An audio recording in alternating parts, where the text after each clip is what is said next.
H D. Revanna ಅವರ ಬಸವನಗುಡಿ ನಿವಾಸ ಎರಡನೇ ಬಾರಿಗೆ ಈಗ ಸ್ಥಳ ಮಹಜರ್ ಮಾಡೋದಕ್ಕೆ ಎಸ್ಐಟಿ ಟೀಮ್ ಬಂದಿದೆ.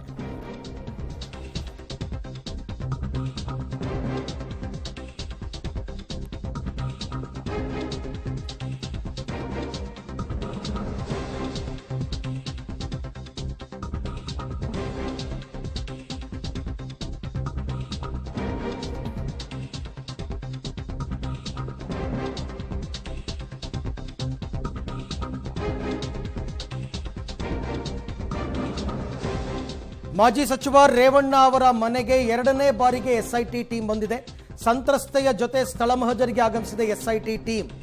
ಇದು ಕೆಆರ್ ನಗರ ಸಂತ್ರಸ್ತೆಯ ಜೊತೆ ಎಸ್ಐಟಿ ಟೀಮ್ ಬಂದಿರೋದು. ಕೆಆರ್ ನಗರ ಅಂತಂದ್ರೆ ಕಿಡ್ನಾಪ್ಗೆ ಒಳಗಾಗಿದ್ರಲ್ಲ, ಕಿಡ್ನಾಪ್ಗೆ ಒಳಗಾಗಿದ್ದಂತಹ ಸಂತ್ರಸ್ತೆ ಮಹಿಳೆಯನ್ನ ಕರ್ಕೊಂಡು ಈಗ ಬಸವನಗುಡಿಯಲ್ಲಿರ್ತಕ್ಕಂಥ ರೇವಣ್ಣ ಅವರ ಮನೆಗೆ ಎಸ್ಐಟಿ ಟೀಮ್ ಬಂದಿದೆ. ಈಗಾಗಲೇ ಒಂದ್ಸರ್ತಿ ಸ್ಥಳ ಮಹಜರ್ ಮಾಡಲಾಗಿತ್ತು. ಅದು ಹೊಳೆನರಸೀಪುರ ಕೇಸ್ ಮತ್ತು ಪಂಚಾಯತಿ ಸದಸ್ಯ ಒಬ್ಬರಿದ್ರಲ್ಲ, ಆ ಇಬ್ಬರು ಸಂತ್ರಸ್ತೆಯರನ್ನ ಕರ್ಕೊಂಡು ಒಂದು ಬಾರಿ ಈಗ ಸ್ಪಾಟ್ ಮಹಜರನ್ನ ಮಾಡಿದ್ರು. ಅದು ಬೇರೆ FIR.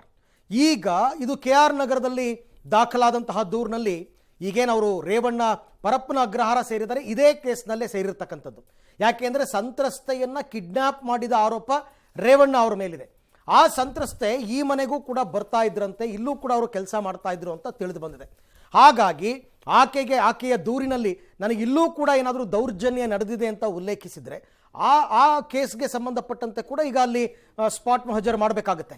ಹಾಗಾಗಿ ಎಸ್ಐಟಿ ಟೀಮ್ ಈಗ ಒಂದೊಂದು ದೂರಿಗೂ ಕೂಡ ಇಂಡಿವಿಜುವಲ್ ಆಗಿ ಸ್ಥಳ ಮಹಜರನ್ನು ಮಾಡಬೇಕಾಗುತ್ತೆ. ಒಂದೊಂದು FIRಗೂ ಇಂಡಿವಿಜುವಲ್ ಆಗಿ ಸ್ಥಳ ಮಹಜರ್ ಮಾಡಬೇಕಾಗುತ್ತೆ. ಸಂತ್ರಸ್ತೆಯರು ಬೇರೆ ಬೇರೆಯವರು ಇರ್ತಾರೆ. ಈ ಪ್ರಕರಣದಲ್ಲಿ ಕೆಆರ್ ನಗರ ಸಂತ್ರಸ್ತೆಯನ್ನು ಕರ್ಕೊಂಡು ಬಂದಿರತಕ್ಕಂಥದ್ದನ್ನು ತಾವು ಗಮನಿಸ್ತಾ ಇದ್ದೀರಾ.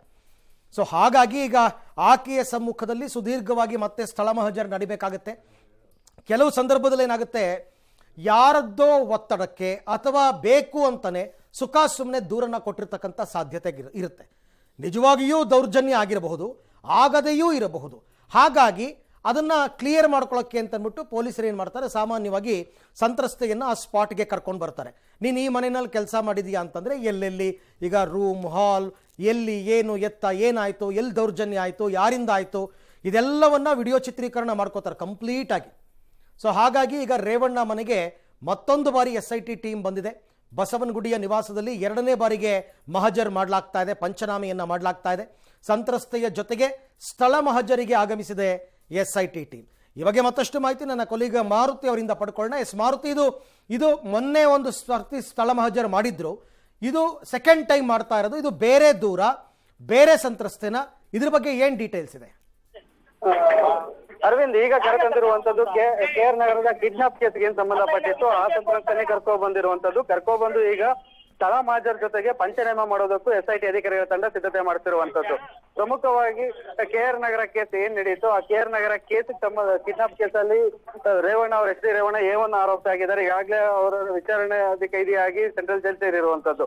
ಈ ನಿಟ್ಟಿನಲ್ಲಿ ಕಳೆದ 2-3 ದಿವಸದ ಹಿಂದೆ ಸಂತ್ರಸ್ತೆಯನ್ನ ಮಹಜರ್ಗೆ ಬೆಳಗ್ಗೆ ಕರ್ಕೊಬಂದು ಸಂಜೆ 4 ಗಂಟೆವರೆಗೂ ಮಹಜರ್ ಮಾಡಿ ಕರ್ಕೊಂಡು ಹೋಗಿತ್ತು. ಇವತ್ತು ಮಹಜರ್ ಜೊತೆಗೆ ಪಂಚನಾಮ ಎರಡೂ ಮಾಡುವ ಉದ್ದೇಶದಿಂದ ಎಸ್ಐಟಿ ಅಧಿಕಾರಿಗಳ ತಂಡ 2 ಜೀಪ್ಗಳಲ್ಲಿ ಈಗ ಸಂತ್ರಸ್ತೆಯನ್ನ ಕರೆತಂದು ಮಹಜರ್ ಜೊತೆಗೆ ಪಂಚನಾಮೆ ಅಂದ್ರೆ 5 ಸಾಕ್ಷ್ಯಾಧಾರಗಳ ಮುಂದೆ ಪಂಚನಾಮೆ ಮಾಡುವಂತ ಸಿದ್ಧತೆಗಳನ್ನ ಮಾಡ್ಕೋತಿದ್ದಾರೆ.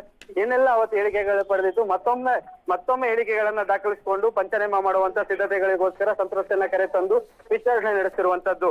Arvind. Okay Maruti, thank you. ತಮ್ಮ ಎಲ್ಲ ಮಾಹಿತಿಗಾಗಿ ಧನ್ಯವಾದ. ಸೊ ಈಗ ನೀವು ನೋಡ್ತಾ ಇರತಕ್ಕಂಥ ದೃಶ್ಯಾವಳಿಗಳು ಎಸ್ಐಟಿ ಟೀಮ್ ರೇವಣ್ಣ ಅವರ ಮನೆಗೆ ಬಂದಿರತಕ್ಕಂಥದ್ದು. ಇದು ಕೆಆರ್ ನಗರದಲ್ಲಿ ದಾಖಲಾದಂತಹ ಕಿಡ್ನ್ಯಾಪ್ ಪ್ರಕರಣ. ನನ್ನ ತಾಯಿಯನ್ನು ಕಿಡ್ನ್ಯಾಪ್ ಮಾಡಲಾಗಿದೆ ಅಂತ ಪುತ್ರ ಕೊಟ್ಟಿದ್ದಂತಹ ಪ್ರಕರಣ. ಈ ಪ್ರಕರಣದಲ್ಲಿ ಸಂತ್ರಸ್ತೆಯನ್ನು ರಕ್ಷಣೆ ಮಾಡಲಾಗಿತ್ತು. ಅದಾದ ನಂತರ ಆಕೆಯನ್ನು ಕರ್ಕೊಂಡು ಬಂದು ವಿಚಾರಣೆ ಮಾಡಲಾಗಿತ್ತು. ದೂರನ ಕೂಡ ಆಕೆಯಿಂದ ಕೊಡಿಸಲಾಗಿತ್ತು. ಸೊ ಈಗ ಆ ಪ್ರಕರಣದ ಸ್ಥಳ ಮಹಜರನ್ನು ಮಾಡಲಾಗ್ತಾ ಇದೆ.